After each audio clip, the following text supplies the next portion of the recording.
You might be wondering, what is Election Day? What is the difference between the presidential elections and the midterm elections?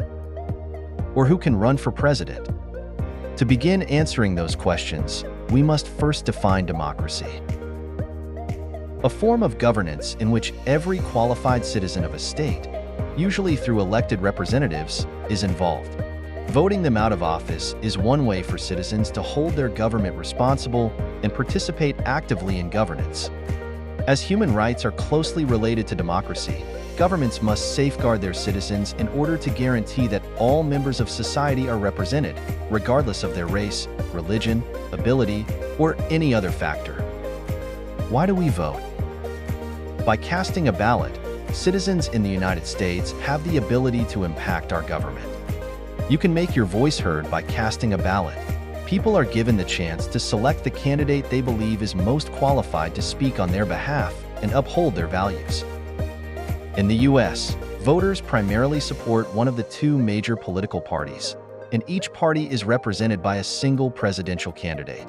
Although there may be independent candidates, these individuals usually do not receive many votes.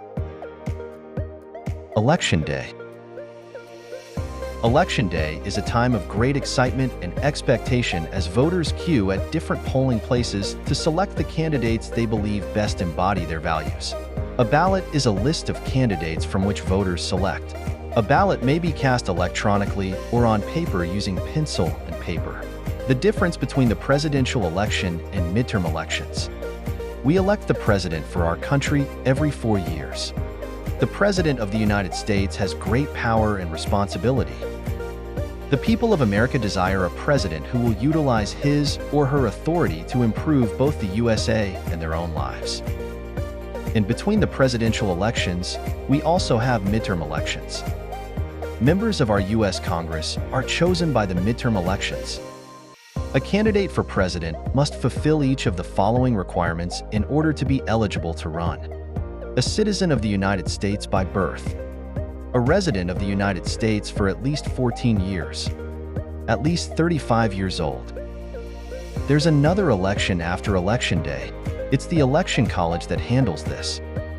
The final word on who will be president belongs to the Electoral College. A candidate needs at least 270 votes to win the election. Midterm elections. The midterm elections are direct elections. In a direct election, voters' ballots directly influence the choice of candidates. Unlike the indirect presidential elections, this is not like that. Votes cast by voters in an indirect election go towards electoral votes. Overall, the midterm elections are important for our country because they give citizens a chance to directly participate in government through voting. Thanks for watching. Subscribe to my channel for more videos.